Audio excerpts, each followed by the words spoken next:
Bien, mesdames et messieurs, bonjour. Bienvenue à cette première conférence de la journée sur ces trois salons, Silver Economy Expo, Solulo, Service à la personne. Je vais avoir le plaisir d'être l'animateur de cette conférence. Moi, je ne suis qu'un modeste journaliste qui travaille un peu pour les seniors, puisque je fais des dossiers santé pour un magazine qui s'appelle Pleine Vie, pour des magazines mutualistes, etc. Et donc, voilà, je vais avoir le plaisir dans quelques instants de vous présenter les 6 intervenants de cette rencontre.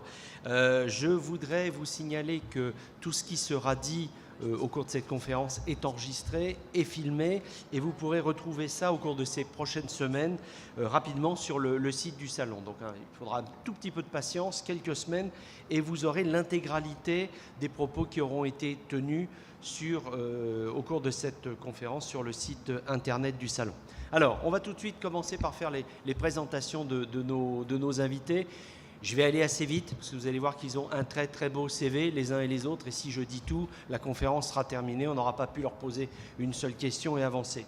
Je commence par la dame qui est à mes côtés, Valérie Bernat. Elle est responsable développement, santé et action sociale à l'AFNOR.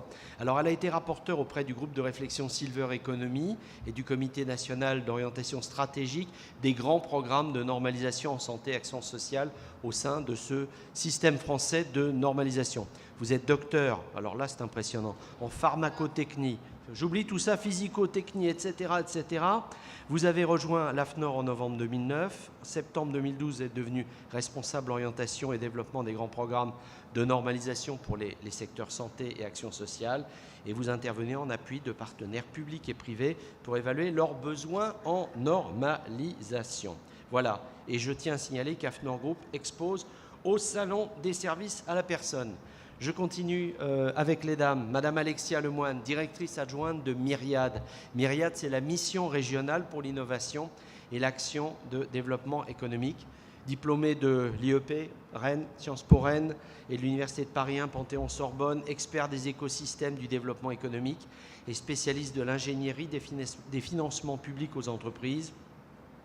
Vous avez plus de 15 ans d'expérience des projets économiques au sein de diverses collectivités.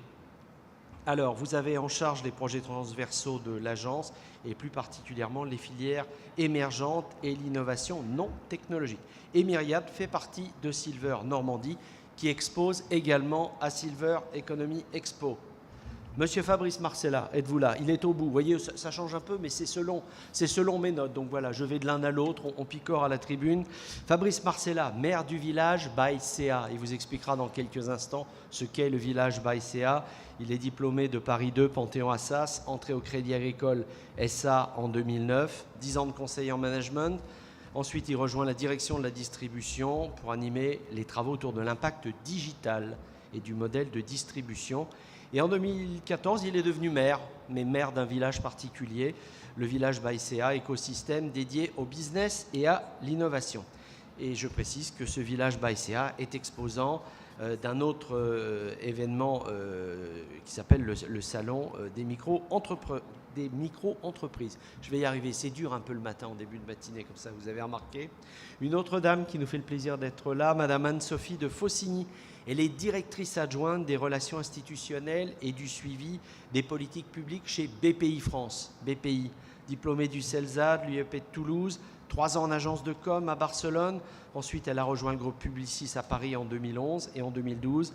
Elle est devenue conseillère ministérielle et pas municipale à Bercy, auprès du ministre délégué à la consommation, à l'économie sociale et solidaire, puis au ministère de l'Éducation nationale. Et elle a rejoint BPI France en septembre 2014 en tant que directrice adjointe des relations institutionnelles et du suivi des politiques publiques.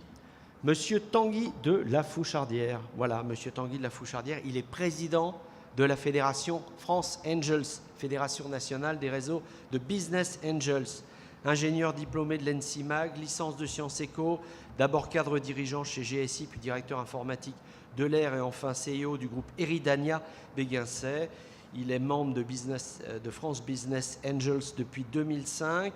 Il en est devenu président en 2009, il y est resté jusqu'en avril 2015 et je tiens à signaler que pendant son mandat de président, eh bien, le réseau de Paris Business Angels a investi plus de 16 millions d'euros dans près de 150 entreprises, ce qui a permis de créer ou maintenir 1800 emplois sur le territoire. Et depuis avril 2015, il est donc président de la fédération France Angels. Et on termine par M. Jean-David Chambordon, qui est président exécutif d'Isaïe Gestion.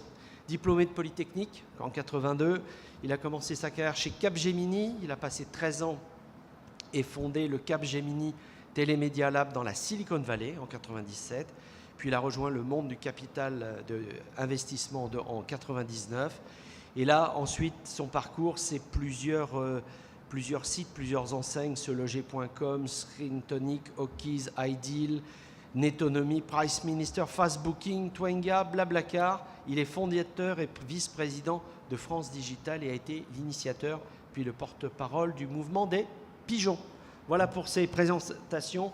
C'est un petit peu long, mais il fallait quand même un peu montrer. Vous avez toutes et tous, mesdames et messieurs, un très beau parcours. On va commencer par les dames, si vous le voulez bien. Je vais poser quelques questions à nos différents invités, puis ensuite on aura bien sûr un moment ensemble, mesdames et messieurs, pour que vous puissiez poser à vos tours toutes les questions qui vous intéressent sur le sujet de ce matin, sur l'accompagnement matériel, humain et financier des entreprises qui veulent se lancer dans ce qui nous occupe, la Silver Economy Expo. Alors, Madame Bernat, c'est un peu bizarre, mais on a souhaité commencer par ça. La normalisation, innovation, le mot norme, normalisation, en ce moment, ça n'a pas trop la cote en France. Et vous êtes pourtant en plein dedans. Alors moi, je voudrais savoir en quoi la normalisation peut être un outil de développement économique. Merci pour votre question. Alors, tout le monde m'entend, oui, c'est bon. Oui, voilà. Alors la normalisation, alors déjà pour parler avec un dénominateur commun, qu'est-ce que la norme? Alors je vais vous donner la définition d'un décret, hein, c'est le 697 de 2009. Je ne parlerai pas de réglementation, qu'elle est d'application obligatoire. Je ne parlerai pas non plus de référentiels privés qui sont rédigés au sein de consortia ou au sein d'entreprises pour répondre à un besoin spécifique, mais bien de la norme qui est rédigée par un ensemble de parties intéressées pour répondre à un besoin national, européen, voire international. Alors les parties intéressées, c'est qui? C'est vous.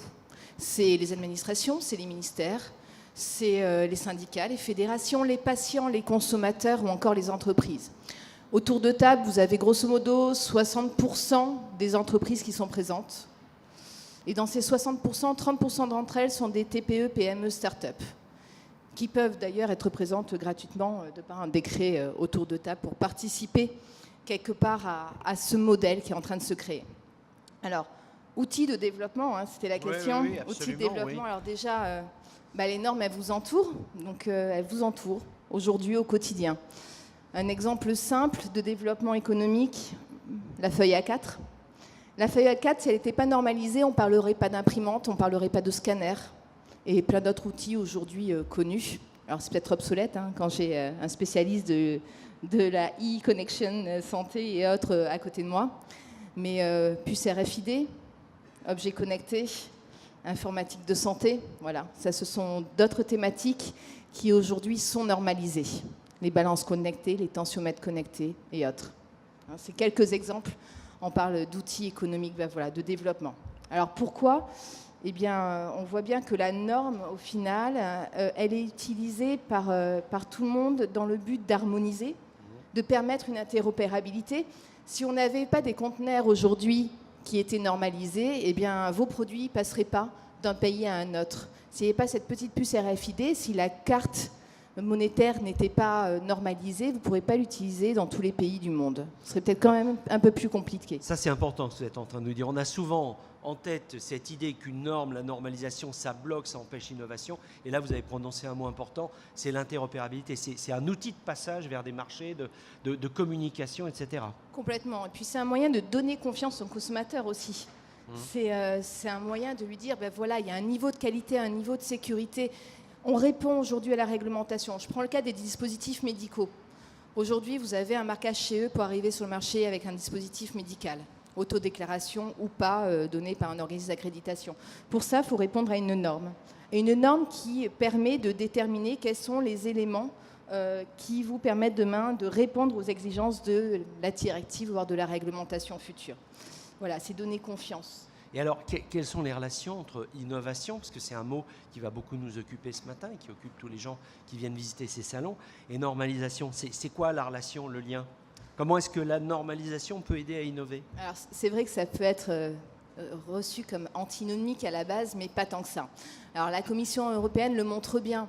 Lorsqu'on parle de Brexit ou de H2020, on est en plein dans l'innovation. Pour la Commission européenne et plein d'autres institutions, la normalisation est un outil de promotion de l'innovation. Promoteur et porteur. Alors, quelques exemples. En amont, elle permet déjà de définir un réseau de tours de table avec qui vous allez forcément travailler, les institutionnels, les consommateurs, sentir le besoin, peut-être réorienter vers un marché qu'on sentait de cette manière, mais qui au final évolue aussi. Et puis demain, si on réoriente, peut-être arriver sur le marché avec des parts de marché beaucoup plus prenantes que ce qu'on aurait pu faire si on n'était pas autour de table à la base. C'est sentir ce marché, c'est aussi porter son innovation à travers la norme. Alors non pas en donnant l'innovation, on n'est pas là pour ça, hein, souvent les breveter, hein, mais plutôt en donnant des exigences à atteindre pour permettre quelque part de pousser son innovation sur le terrain, sur le marché demain.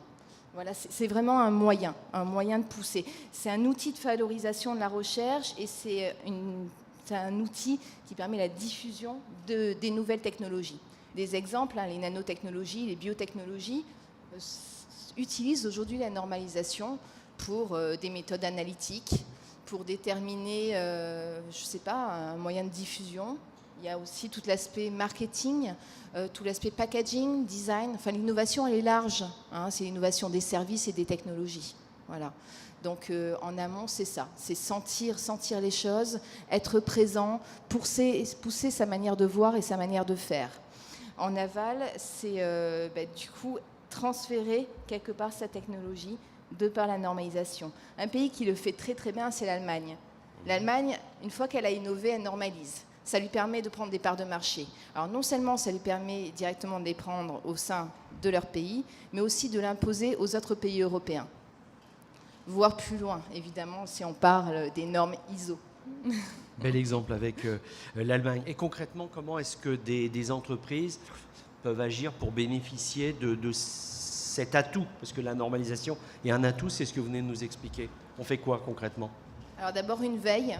Alors il y a plusieurs moyens de faire la veille. Alors il y a le site évidemment, mais c'est un petit peu confus, surtout pour les startups, TPE, PME. Alors je sais que nous, on travaille beaucoup avec des pôles de compétitivité qui intègrent des clusters, etc., avec la Chambre de commerce Île-de-France, entre autres. Aujourd'hui, on propose une offre, d'ailleurs, qui est à 70% financée par la région et qui ouvre aux minimis, qui sont des apports européens, pour avoir une vision totale des normes qui peuvent pousser ou freiner une technologie, de sorte à ce que les TPE, PME, au cours de l'innovation qu'ils sont en train de mettre en place, sachent vraiment quelles sont les normes qu'ils doivent mettre en place ou qui vont demain soit les freiner, soit au contraire pousser leur innovation. Et où est-ce qu'ils doivent être. Voilà, donc ça, c'est un moyen. Un autre moyen, évidemment, c'est d'être présent dans les commissions. Hein. Donc être présent dans les commissions, on sait très bien que les startups n'ont pas forcément le temps d'y être. Il y a des coûts. C'est du coût homme, c'est du temps. Mais par le biais d'associations, de fédérations, c'est une possibilité aussi. Et puis quand ça vous concerne, n'oubliez pas, ça vous permet aussi de vous faire votre réseau et de pousser votre manière de voir et votre manière de faire. Et enfin, derrière, certaines entreprises font le choix de porter leur innovation par le biais de la normalisation pour gagner sur le terrain. Voilà, pour déjà être présent, pour déjà pousser une nouvelle vision, qui est la vision de demain, et pour, c'est ce qu'on disait, donner conscience aux consommateurs, aux administrations, aux réglementaires, etc. Et pousser peut-être un peu les lignes pour aller plus loin. Merci Madame, on reviendra vers vous tout à l'heure pendant la discussion. On va passer la parole à une autre dame, Alexia Lemoine. Madame Lemoine, alors on a voulu commencer par la norme un peu pour décoiffer, ça j'allais dire ce matin, pour défricher un peu ce sujet qui est un peu complexe.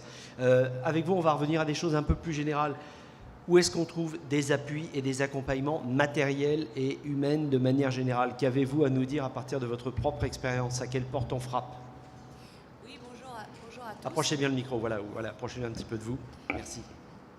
Alors, il y a déjà un certain nombre de choses, de structures qui ont été nommées. Alors, Le micro, voilà, mettez-le bien devant mettez-le vous.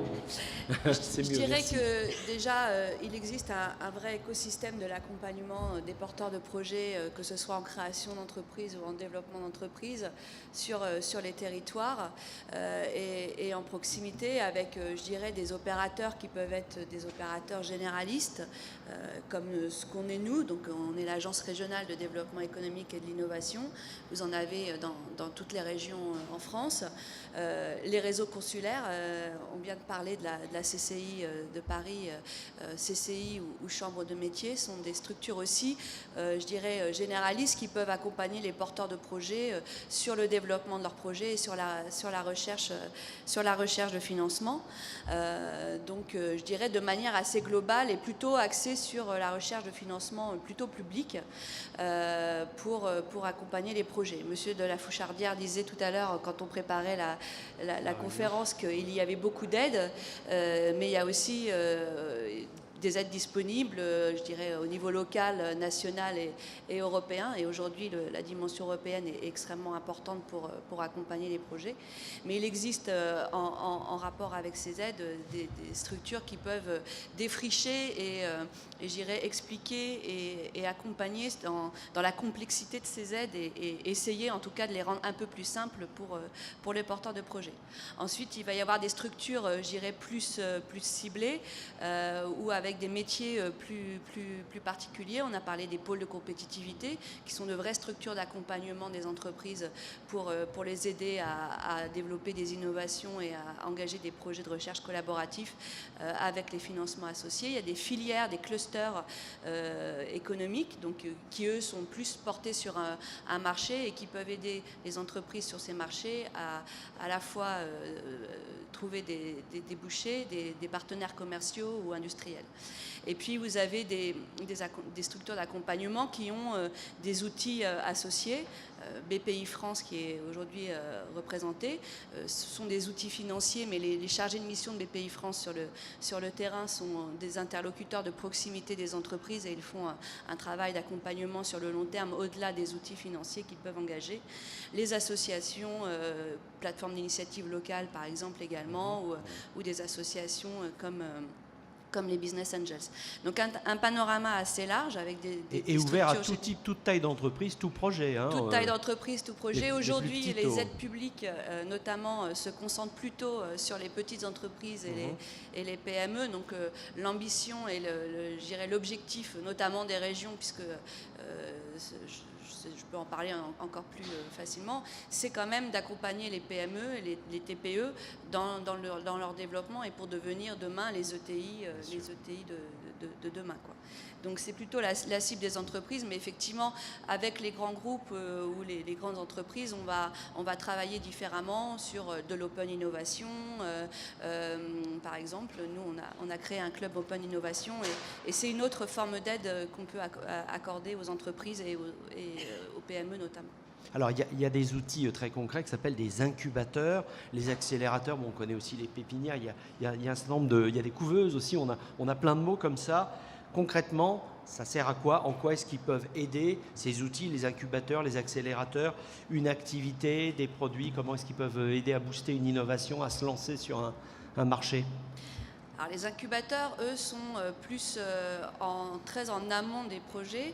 On est plus au démarrage d'une idée et on aide à ce que cette idée, parfois issue de la recherche publique, parce qu'il y a plusieurs sortes d'incubateurs, mais il y a notamment les incubateurs dits Allègre, qui ont pour vocation à transformer un projet de recherche publique en société et en activité économique.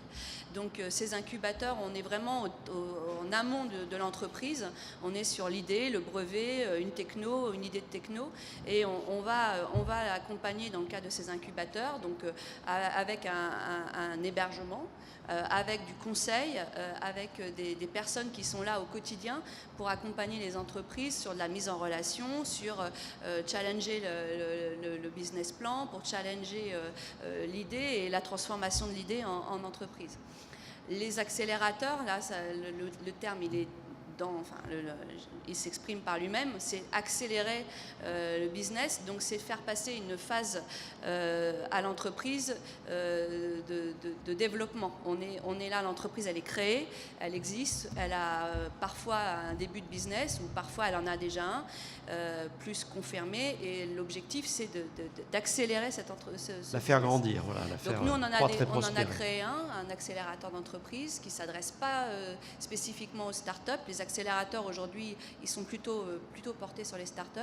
Le nôtre, il s'adresse à des entreprises qui ont déjà un produit, déjà un marché, mais qui veulent soit se diversifier sur un nouveau marché, soit, je dirais, prendre de nouvelles parts de marché à l'international, par exemple.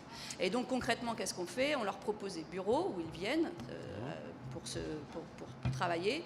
Ils ont un réseau de partenaires qui leur prodiguent des conseils. Donc on a le Crédit Agricole qui est aussi à cette table, le KPMG. On a des prestataires, je dirais, plus locaux. On a des associations d'investisseurs. Et donc tous ces partenaires les aident à éprouver leur business plan et leur projet. Il y a des formations aussi qui leur sont prodiguées, et ils ont un mentor qui leur est, je dirais, associé. Ce mentor, c'est une personne qui est un chef d'entreprise ou un cadre de grande entreprise qui a une grande expérience de son marché et du développement de son activité.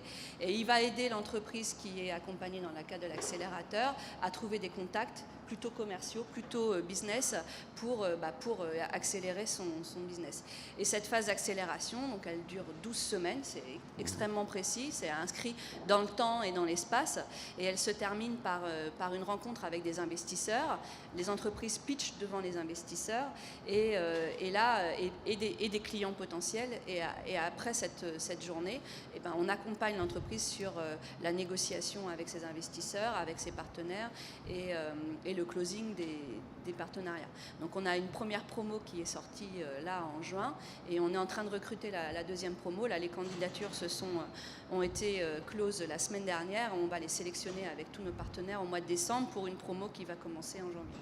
Alors vous pourrez peut-être nous donner tout à l'heure, lors de la discussion, quelques exemples précis d'entreprises qui ont pu être aidées comme ça, qui ont pu croître et embellir grâce à votre aide, grâce à ces structures. On va passer la parole maintenant à Fabrice Marcella. Alors Fabrice Marcella, il n'a pas d'incubateur, d'accélérateur, mais il est maire d'un village, le village Baïséa, comprenez Crédit Agricole, et qui s'adresse à des start-up, n'est-ce pas, monsieur Marcella? Mais à quel type de start-up?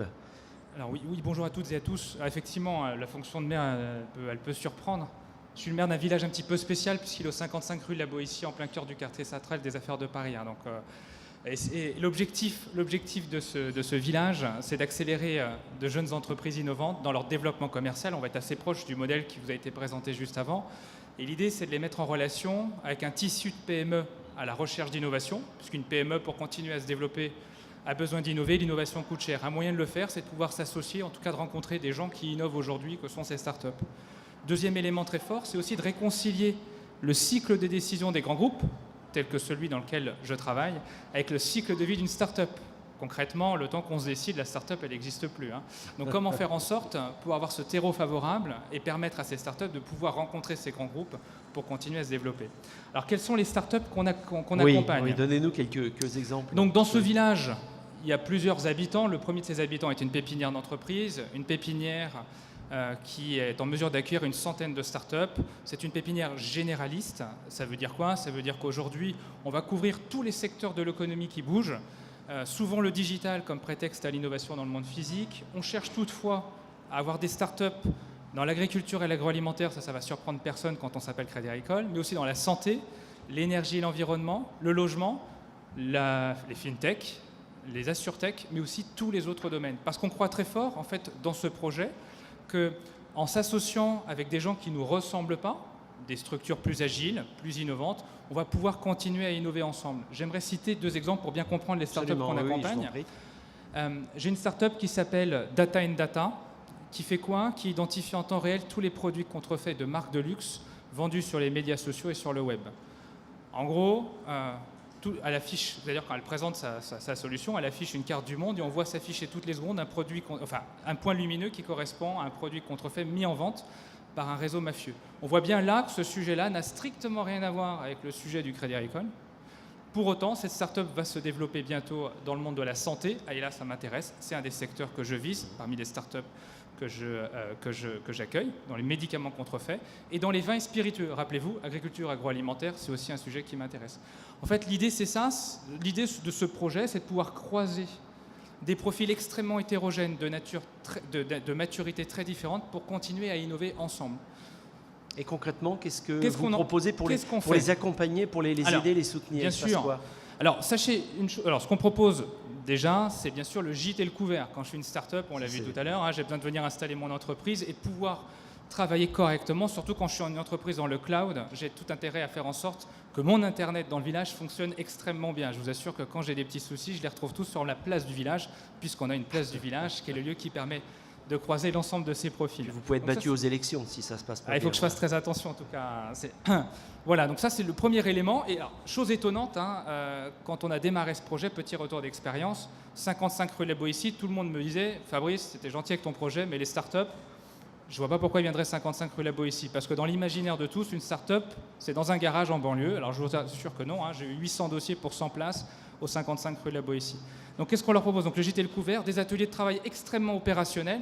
Quand je suis un créateur d'entreprise et que j'ai besoin de lever des fonds, la levée de fonds, ça peut être, c'est un concept quand on démarre. Ça faut être accompagné un petit peu donc, dans ce type de sujet. Donc on a des ateliers de travail extrêmement opérationnels. On va chercher des experts sur différents domaines, des avocats, des experts comptables, mais aussi des startups qui ont déjà levé des fonds. Le monde des startups est un monde extrêmement communautaire. Et comme dans toute communauté, on aime bien que des gens qui vous ressemblent expriment leur retour d'expérience. Donc on a déjà des startups dans le village qui ont levé des fonds, retour d'expérience. En un an d'existence, 55 startups ont levé des fonds et ça représente à peu près 27 millions d'euros. Donc on voit bien que cet échange est extrêmement important à organiser quand on est une startup qui rejoint ce genre d'entreprise, ce genre d'écosystème. Ensuite, on travaille aussi avec elles à les exercer, à pitcher face à des investisseurs. J'ai beaucoup de réunions d'investisseurs aussi dans le village. Et c'est pareil, une start-up, quand elle se présente face à des investisseurs, c'est elle a 5 minutes pour exprimer son sujet, et ça se termine toujours par « et j'ai besoin de 500 000 euros ». Donc ça s'exerce, il faut prendre un peu son élan pour le faire. Et l'idée du village, c'est aussi ça, c'est de les accompagner et mettre autour de la table les personnes qui peuvent les accompagner. Ensuite, comme Madame l'exprimait tout à l'heure, un élément extrêmement important, c'est le parrainage d'entreprise. C'est ce qui va nous permettre aussi d'être sur l'objectif de réconciliation des cycles de décision grands groupes start-up. Donc on a des parrains. Parmi les grands groupes qui accompagnent le village, je vais vous en citer quelques-uns, Engie, Sanofi, Sodexo, mais aussi Microsoft, IBM, HP. J'ai 20 grands partenaires aujourd'hui qui nous accompagnent et tous donnent du temps à ces startups pour leur permettre de venir pitcher face à des comités exécutifs, des comités de direction, des conseils d'administration. L'idée là, c'est de jouer aussi sur le temps qui est compté pour une startup et leur permettre de rencontrer tout de suite la bonne personne. Enfin, nous avons grand nombre d'événements dans le village qui parlent tous d'innovation sous toutes ses formes, dans les différents secteurs, souvent animés par nos partenaires. À titre d'exemple, Engie, partenaire du village, organise tous les 2 mois les matinales de l'innovation sur des sujets liés à la santé dernièrement, big data et santé. Donc les invités qui sont présents sont souvent des invités d'Engie, mais ça permet à toutes les startups du village d'y participer, en tout cas toutes celles qui sont intéressées par le sujet, d'y participer gratuitement et surtout de venir réseauter avec l'ensemble des personnalités présentes lors de ce type d'événement. Donc voilà globalement, en quelques mots, ce qu'on propose. Donc un écosystème qui fait le lien entre start-up, aussi PME, grands groupes, voilà, qui permet à tout le monde de se connaître, un véritable atout pour le développement, en résumé. Oui, c'est exactement ça. Et ça, on le fait à Paris, mais bientôt partout en France. Oui, parce que les créateurs d'entreprise, il n'y en a pas qu'à Paris. Et quand je suis un créateur d'entreprise et que j'habite Lille, je n'ai pas forcément envie de venir sur Paris pour développer ma boîte. Et donc il y aura d'autres villages. Une vingtaine de villages partout en France. À quel horizon? C'est pour quand? Les premiers à sortir de terre, c'est courant 2016. Et sur les 2 ans qui viennent, on en a une vingtaine qui vont être présents partout en France. Voilà, on est d'ores et déjà présent aussi, ça c'est extrêmement important, partout dans le monde. Et ça, on le fait grâce à la force du groupe Crédit Agricole et ses filiales. On permet à chaque start-up qui a besoin de se rendre à l'étranger de pouvoir s'y rendre gratuitement pour accueillir un partenaire, un investisseur, un client. Et on a 200 mètres carrés, on a le village à New York, qui a été ouvert en avril, qui permet là aussi à une start-up cette fois-ci qui souhaite s'implanter d'avoir déjà la possibilité d'installer son entreprise et surtout d'être accompagné pour pouvoir, ne serait-ce que créer son compte bancaire quand on se rend aux États-Unis. Donc un concept national et international Voilà, qui est en tout à train fait. de s'exporter, effectivement. Alors on va parler maintenant du nerf de la guerre. Il faut de l'argent pour créer une entreprise, pour se lancer. Et pour ça, je vais m'adresser à Anne-Sophie de Faucigny pour BPI France. Si vous pourriez un petit peu nous rappeler, madame, le plan de financement, la continuité de financement que BPI France peut proposer, parce que vous intervenez, je crois, de l'amorçage du tout début, jusqu'à éventuellement l'entrée en bourse d'une entreprise. Donc voilà, un vrai parcours avec des différentes étapes à franchir. Est-ce que vous pouvez nous résumer ça, chère madame? Oui, absolument. Bonjour à tous. Peut-être un mot d'introduction. Approchez un tout petit peu le micro. Peut-être voilà. un mot d'introduction pour dire qui nous sommes, car nous ne sommes pas encore très connus. BPI. Donc BPI France, c'est la réunion de 3 acteurs qui œuvraient déjà au financement et à la croissance des entreprises, mais dans des couloirs de nage assez distincts. Oseo était une marque assez identifiée par les PME, puisqu'il faisait du crédit, de la dette, avec un très beau réseau dont on a avec bonheur bénéficié de l'intégration dans BPI France. C'est des entreprises qui développaient déjà une activité de fonds d'investisseurs auprès des entreprises et principalement des PME, et le FSI, qui était notre fonds souverain, qui gérait les grandes participations de l'État dans les grands groupes. Et la réunion de ces 3 acteurs a permis la constitution d'une seule marque avec des expertises qui se sont croisées au bénéfice de nos clients. Aujourd'hui, on est une entreprise complètement client-centrée, qui dispose de 2200 collaborateurs répartis dans 42 directions régionales, avec des capacités de décision qui se prennent localement, des décisions de financement ou d'investissement qui sont à 90% prises par les équipes locales, celles que vous connaissez, celles que vous rencontrez lorsque vous avez un rendez-vous en région, puisque ce qui fait notre caractéristique, c'est la réactivité, car on sait à quel point celle-ci est clé dans la vie des affaires et dans votre quotidien. Donc une fois posé cela, comment est-ce qu'on se tourne vers vous pour accompagner votre croissance? On a pris comme objectif de se dire qu'on serait là pour faire une grosse différence sur l'innovation.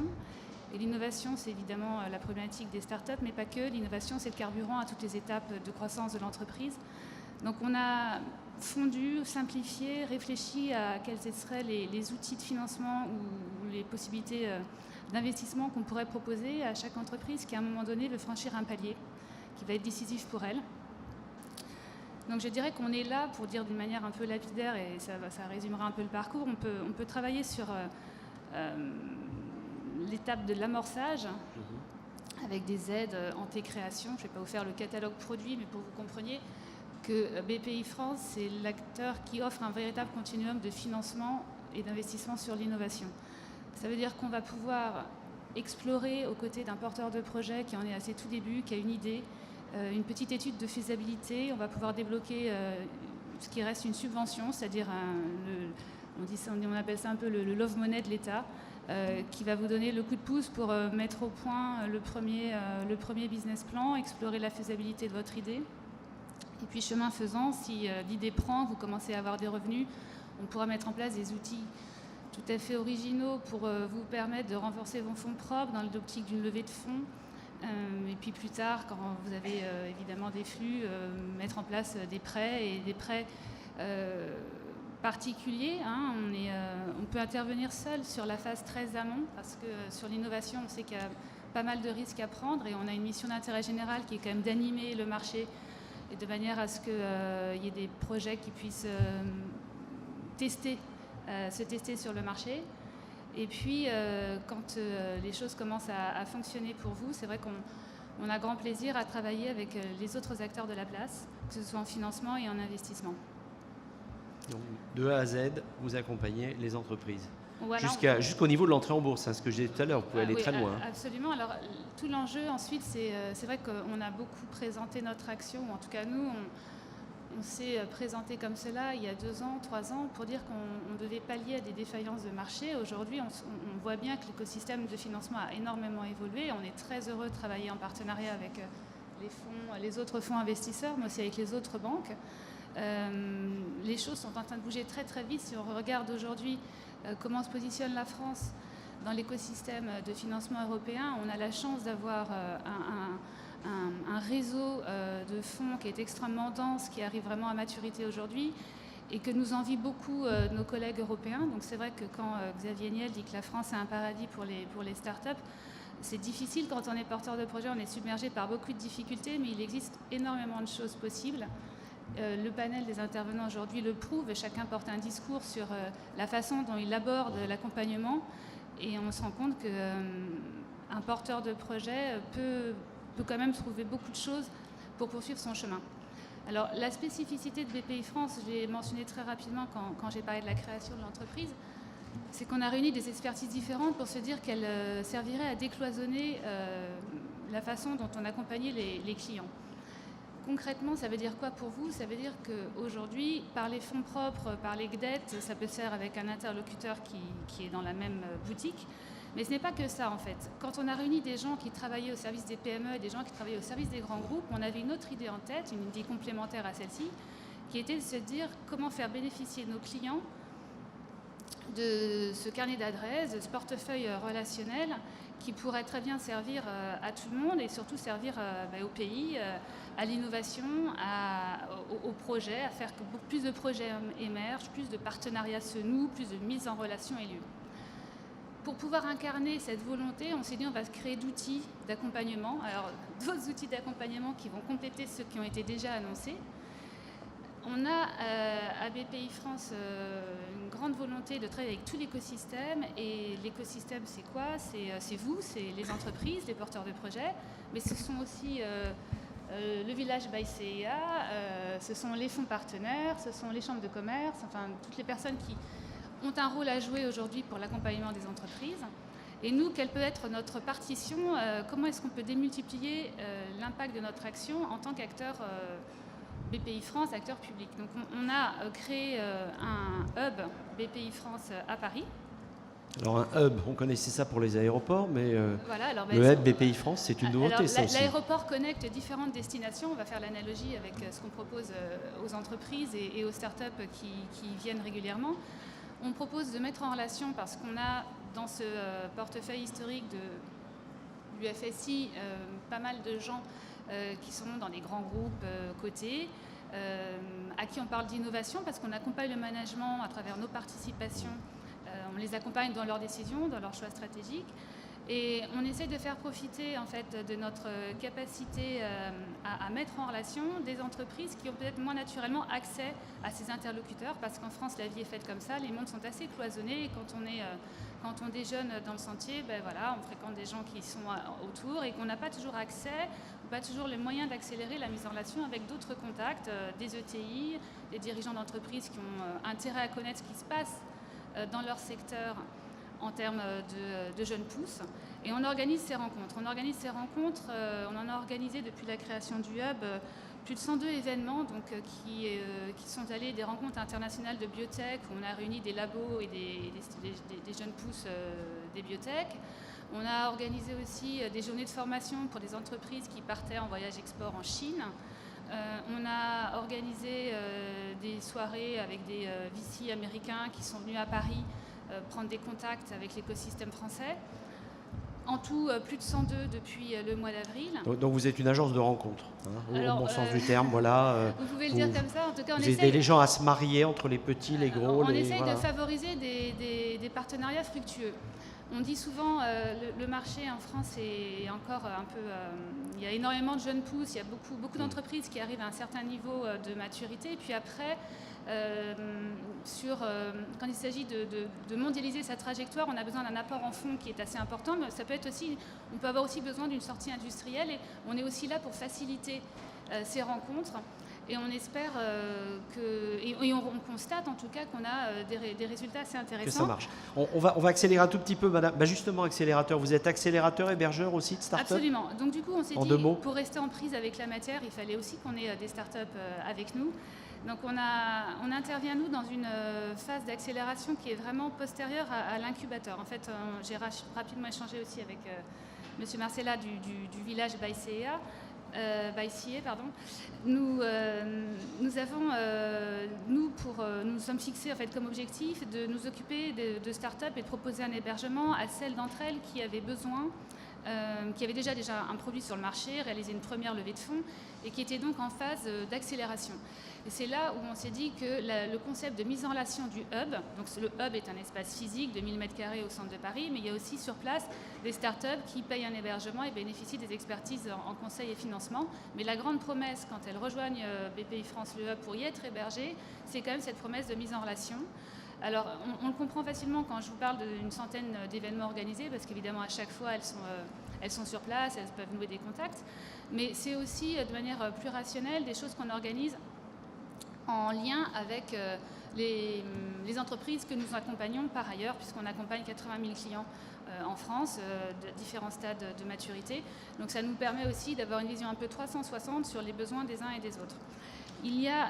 Alors, je vous demande, on va accélérer un tout petit peu, madame. Pardon. On parle d'accélérateur, ça tombe bien, parce qu'il nous reste encore à donner la parole à deux intervenants, et le temps passe vite.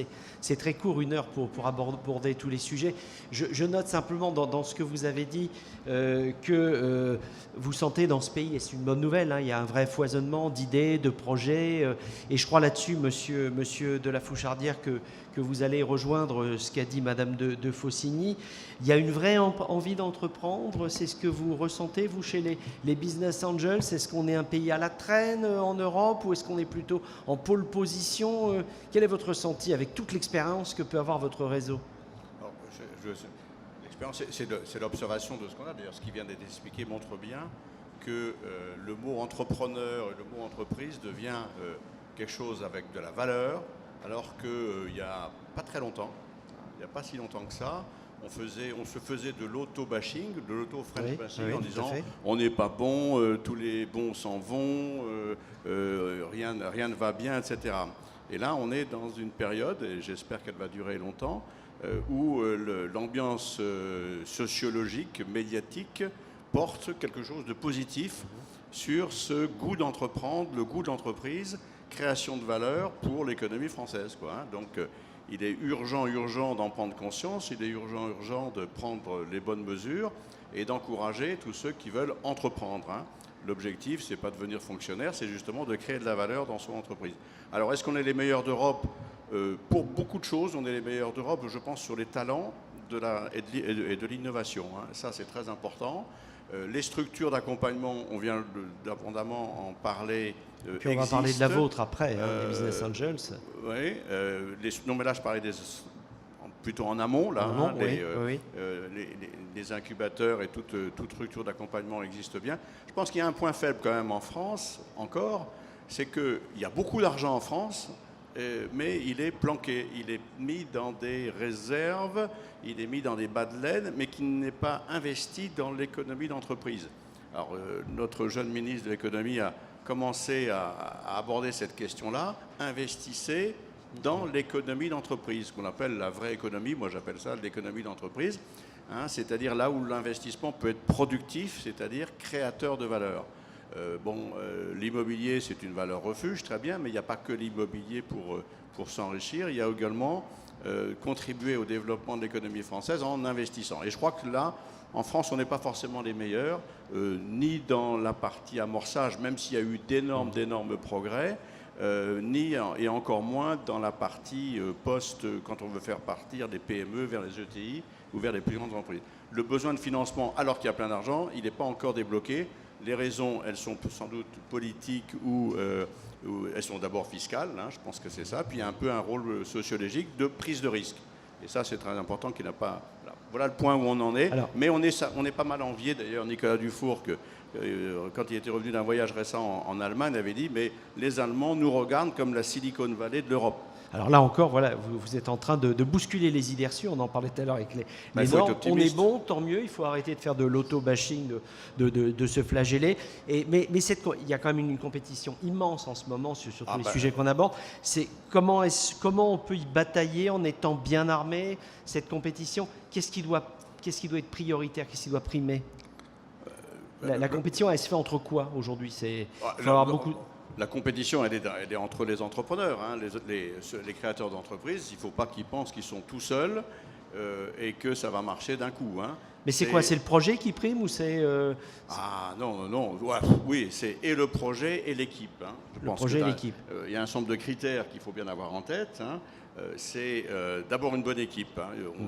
Il est coutume de dire qu'un bon projet avec un mauvais entrepreneur n'aboutira jamais. Un mauvais projet avec un bon entrepreneur, il aura l'intelligence, la capacité de pouvoir remettre en cause son point.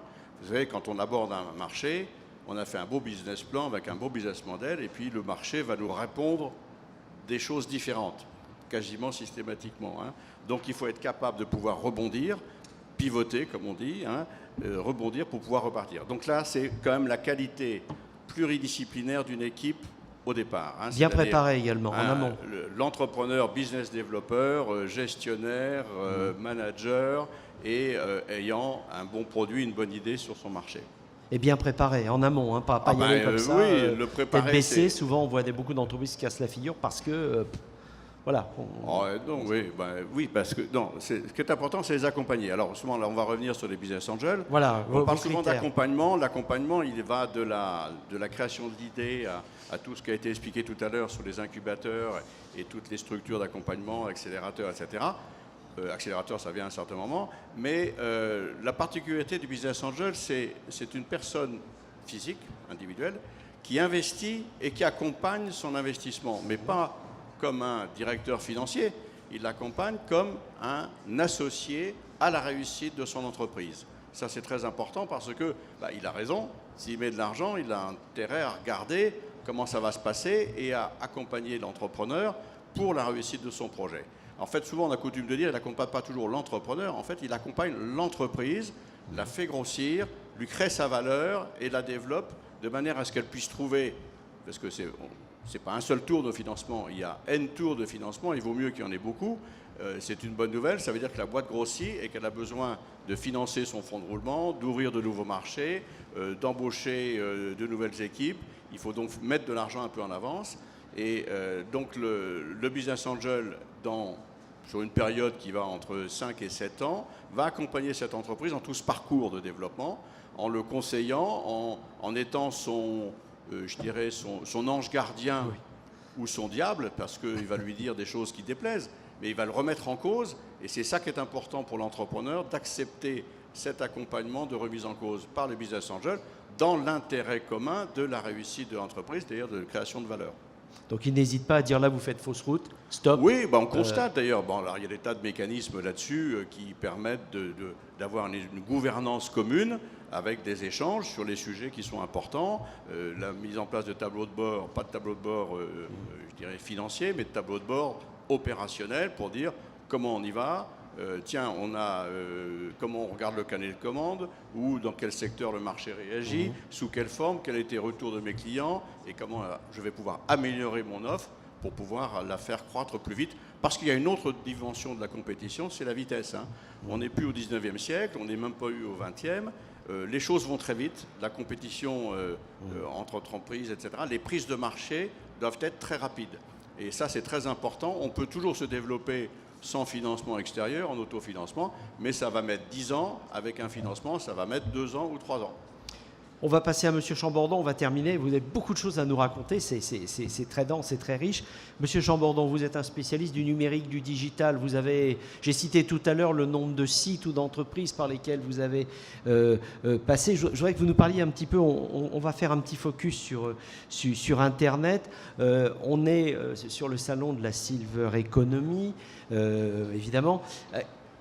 Qu'est-ce qu'il faut faire pour aller davantage, selon vous? Quels sont vos conseils pour aller sur ce marché en utilisant les outils du numérique? On a l'impression que tout le monde veut s'y engouffrer en ce moment. Il y a peut-être des écueils à éviter, ça peut être un peu dangereux. Qu'est-ce que votre expérience vous amène à dire là-dessus? D'abord, je vais dire rapidement qu'est-ce qu'est Isaïe. Isaïe, c'est un fonds d'investissement de capital risque dont les investisseurs, c'est-à-dire l'argent qui est mis dans ces fonds, a été mis par la première génération d'entrepreneurs du web, donc les fondateurs de Au Féminin, Boursorama, Vente Privée, Se Loger, Presse Minister, enfin tous une centaine d'entrepreneurs qui ont décidé de se grouper pour financer la génération suivante d'entrepreneurs dans le secteur du digital. Aujourd'hui, on gère 160 millions d'euros, on a un portefeuille de 22 sociétés et on investit entre 5 et 10 sociétés par an. La société la plus connue qu'on a financée, c'est Blablacar, et j'y reviendrai juste après.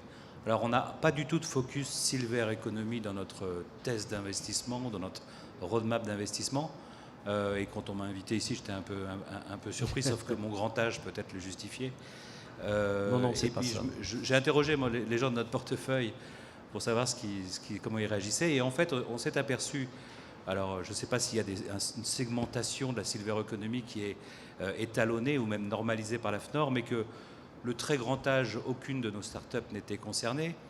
Par contre, ce qu'on peut appeler les jeunes seniors ou les jeunes retraités, ou cette population qui a entre 60 et 75 ans, elle était effectivement extrêmement férue d'Internet. Elle utilisait énormément Internet et qu'elle constituait un segment de population d'utilisateurs très important. J'ai 2 exemples qui sont intéressants.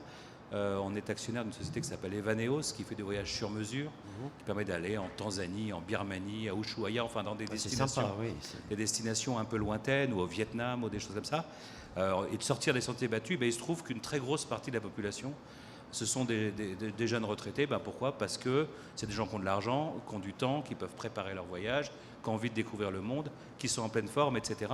Et donc c'est finalement en pourcentage de la population cliente de cette plateforme de voyage sur mesure, une population surreprésentée dans ce secteur. Un autre exemple, et j'en parlais juste avant, Blablacar, il se trouve que les retraités deviennent la 2e population après les étudiants et jeunes actifs sur Blablacar. Et alors on essaie de comprendre pourquoi, c'est assez intéressant. Une des raisons simples, c'est l'aspect social du covoiturage, qui fait qu'un couple de retraités qui habite sur la côte atlantique, qui monte à Paris tous les trimestres pour voir ses enfants, est ravi d'embarquer dans sa voiture 2 étudiants et discuter pendant 3 heures, 4 heures avec des gens d'une génération qu'ils n'ont plus l'habitude de côtoyer ou ne côtoient pas tous les jours. Et donc on s'aperçoit que l'usage de quelque chose qui était parti des gamins, parce que clairement covoiturage.fr c'était un truc d'étudiants et de jeunes actifs et de VRP qui faisaient les chauffeurs, c'est en train de devenir absolument mainstream, et cette population de jeunes seniors embrasse ça avec beaucoup d'appétit. Enthousiasme. Ouais. Voilà, donc 2 exemples où on fait de la silver economy comme M. Jourdain faisait de la prose. On ne savait pas que la clientèle était là, mais elle est là.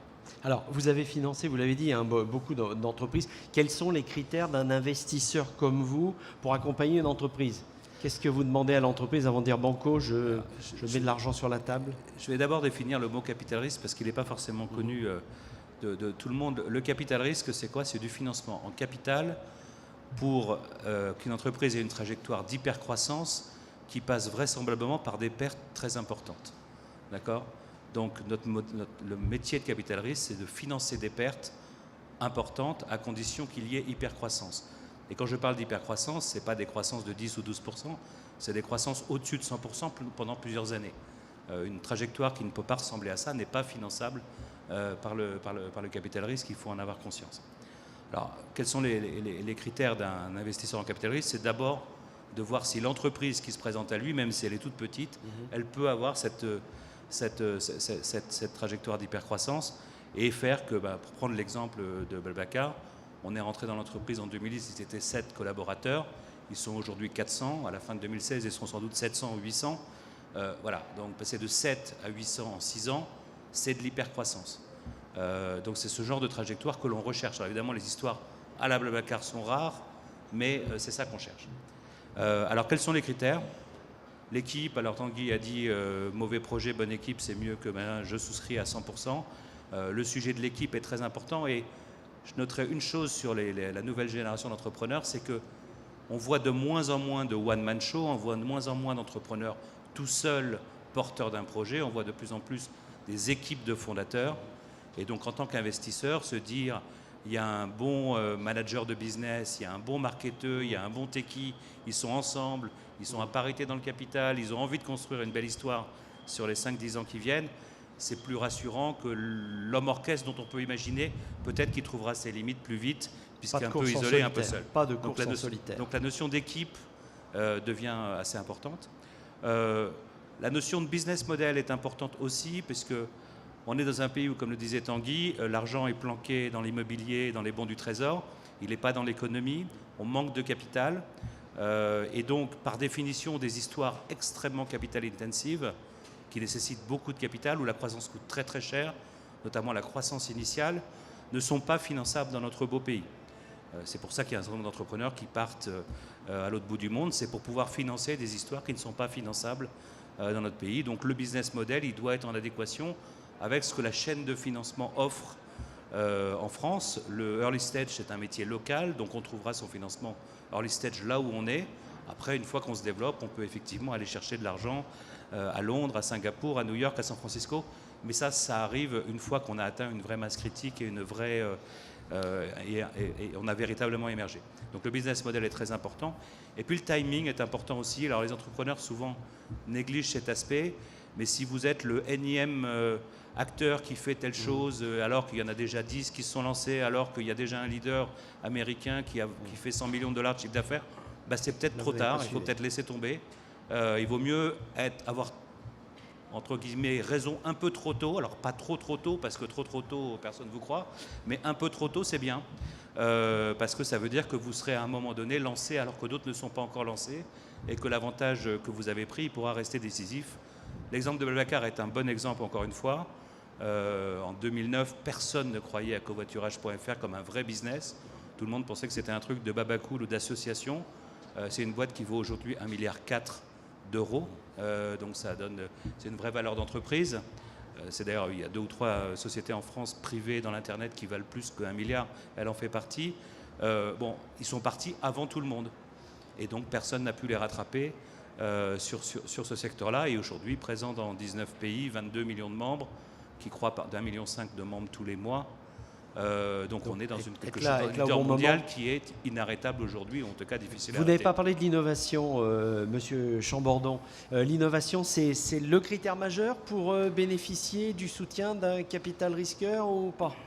Alors, le mot innovation a une connotation historique ou politique ou fiscale qui est très orientée R&D, scientifique, etc., qui est une appréhension que moi je n'ai pas de l'innovation.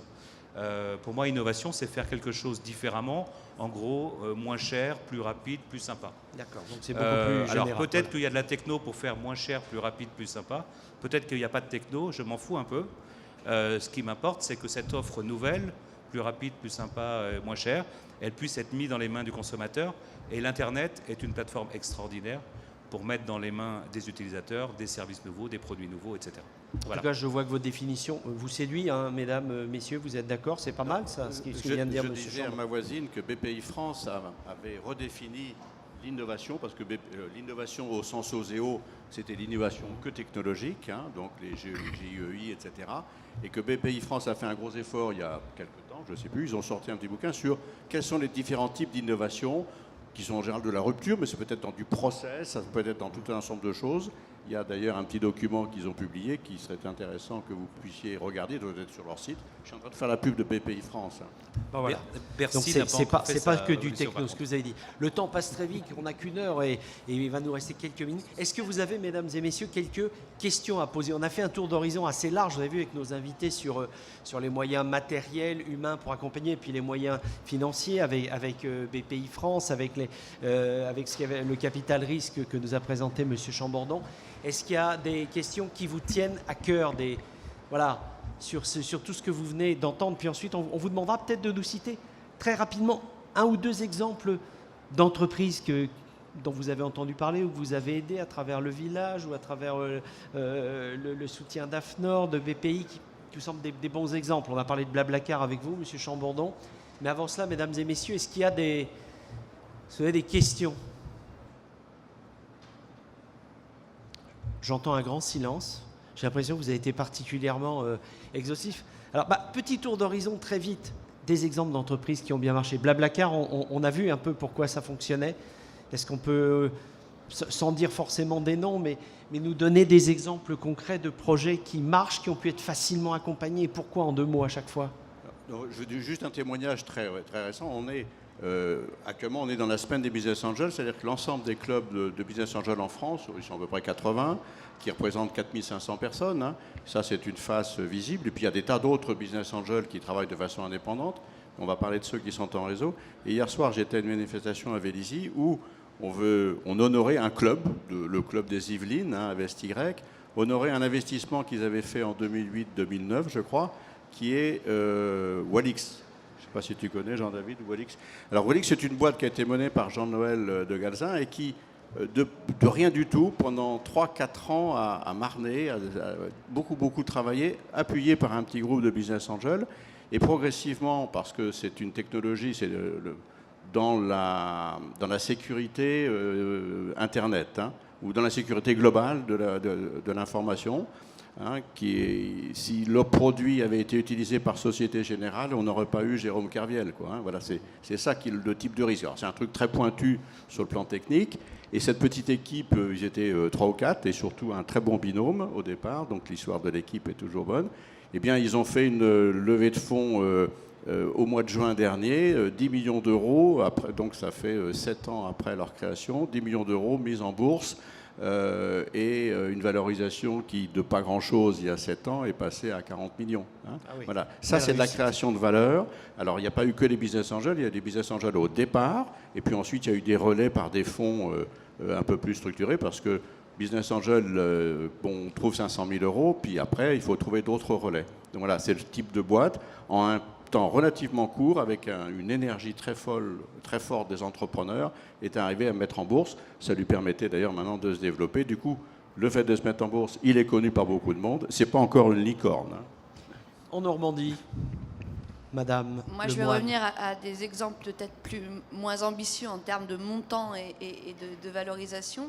Je vais parler d'une entreprise qui s'appelle CETEXDev, qui est une entreprise de la Silver Economy, puisqu'on est quand même sur un salon de la Silver Economy, qui a été incubée parce que son créateur avait une idée qui était de développer une interface pour les personnes qui ont des troubles du langage. Il a lui-même une petite fille qui est autiste et il a été incubé. Ensuite, il est rentré dans l'accélérateur. Là, il est en train de discuter avec des investisseurs sur une nouvelle levée de fonds. Et surtout, il a trouvé un éditeur partenaire qui va lui permettre de déployer encore plus son projet. Et il est en train de se développer sur les États-Unis et de développer des nouveaux produits, notamment sur les pathologies liées à l'Alzheimer. Voilà. Donc on n'est pas sur les mêmes montants, c'est des montants autour de 300 400 000 euros de levée de fonds. C'est une entreprise qui est encore jeune. C'est pas le même rythme, mais c'est aussi ce type de succès qu'on aime voir, notamment dans la Silver Economy. Madame Bernat, qu'est-ce que AFNOR peut nous proposer comme exemple? Alors, 2 exemples sur lesquels on est très en avance. Celui des hébergements pour personnes âgées, où il y a quand même une norme qui existe. Alors, je ne vais pas parler d'un acteur, mais de plusieurs, parce que nous, c'est un collectif qui travaille ensemble. Et ça permet quelque part de se faire valoir aussi au niveau international, puisqu'aujourd'hui, Orpea s'est implanté en Chine, a ouvert ses portes la semaine dernière, et que ça rassure la Chine de savoir qu'il y a une norme française, que c'est le savoir-faire français qui est en train de s'implémenter et répondre à ses besoins. Il y a un vrai besoin pour répondre aux problématiques des personnes âgées, entre autres en Chine. Je dis bien entre autres parce qu'il n'y a pas que ce succès. Service à la personne, tout à fait.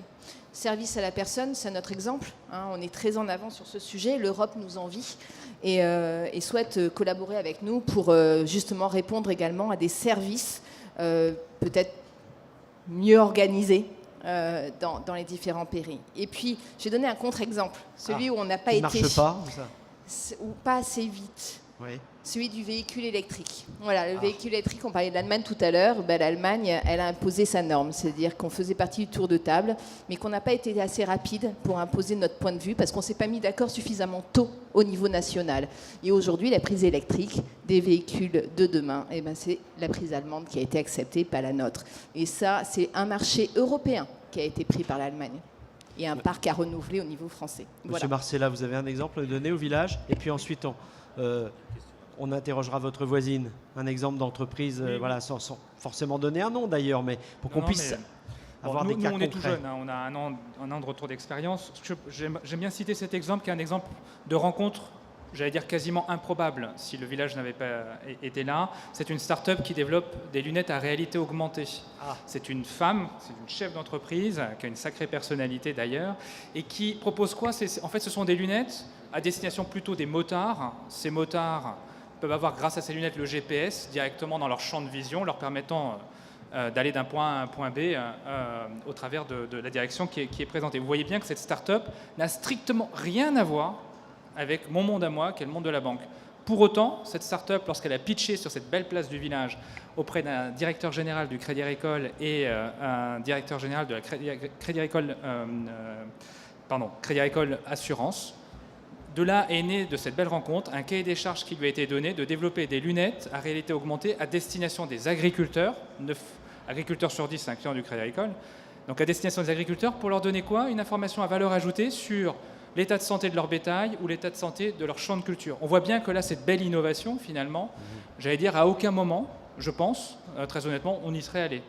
Naturellement, sans ce village et sans cette belle rencontre avec cette start-up. On donne la parole à Madame de Faucigny, puis ensuite il y a une question et on conclura pour pas dépasser trop le temps qui nous est imparti, en sachant qu'il y a plein d'autres belles conférences qui vous attendent au cours de cette journée. Madame de Faucigny, est-ce que vous avez un petit exemple? En fait, parce que la silver economy, on ne l'adresse pas effectivement en tant que telle, mais il y a beaucoup de sociétés auxquelles je pense qui sont des acteurs de la silver economy, comme WeThings, qui fait les objets connectés, qui sont beaucoup liés à la santé et sur lequel le potentiel de croissance est aussi en lien avec le potentiel du secteur global de la silver economy.